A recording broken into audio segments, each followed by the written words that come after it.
Question করেছেন যে sir আমি মাত্র 2 মাস হয়েছে ওমানে কাজ করছি।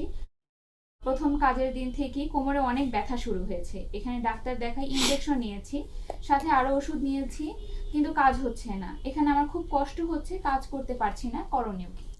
ধন্যবাদ ওসমান সাহেব। আপনি আসলে ব্যথাতে যে কষ্ট পাচ্ছেন, আমরাও আপনার সঙ্গে দুঃখিত আসলে যে আপনি এত কষ্ট পাচ্ছেন ওমানে গিয়ে। আমরা চাই আমাদের দেশের ছেলেরা ওখানে গিয়ে কাজ করুক, কারণ অনেক কষ্ট করে, অনেক টাকা পয়সা খরচ করে দেশে বিদেশে যাচ্ছে কাজ করার জন্য। কাজ করে ইনকাম করে আমাদের দেশে রেমিটেন্স পাঠাবে, আমরা সেই আশা করব।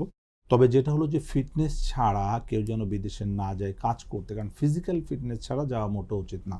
তো ওসমান সাহেব, আপনার যেটা সমস্যা, আপনার বডির ফিটনেসটা নাই, যে কারণে আপনি ওখানে গিয়ে যখনই কাজ করতে গিয়েছেন এই কাজটা করার যে ক্যাপাবিলিটি সেটা আপনার ছিল না, যার কারণে কিন্তু আপনি ইনজুরিতে পড়েছেন। তো আপনাকে অবশ্যই বডির ফিটনেস তৈরি করতে হবে এবং এই জন্য চাই ফিজিওথেরাপি, সঠিক ফিজিওথেরাপি করতে হবে। আপনি যে ইনজুরি হয়েছেন, পেইন কিলার খেলে এটা আপনাকে আস্তে আস্তে আরও ক্ষতি করে দিতে পারে। তো আমি আপনাকে সাজেস্ট করব ওখানে কোনো ফিজিওথেরাপি হসপিটালে গিয়ে আপনি কোনো ফিজিওথেরাপি বিশেষজ্ঞকে দেখাবেন এবং অবশ্যই একটা এমআরআই করে দেখে ফিজিওথেরাপির মাধ্যমে আপনি সম্পূর্ণ সুস্থ হতে পারবেন। যদি ওখানে না হয় সেক্ষেত্রে আমি সাজেস্ট করবো বাংলাদেশে এসে আপনি এসপি হসপিটালে যোগাযোগ করলে আমরা এখান থেকে আপনাকে এমআরআইয়ের মাধ্যমে সব কিছু কমপ্লিট করে দিতে পারবো। এবং আমরা যেটা বলছি 21 থেকে 42 দিন সময় লাগে এই জয়েন্টগুলো রিপেয়ার করার জন্য, এবং এসপি হসপিটাল কিন্তু আপনার দেশে এই সার্ভিসটা দিবে। ধন্যবাদ আপনাকে।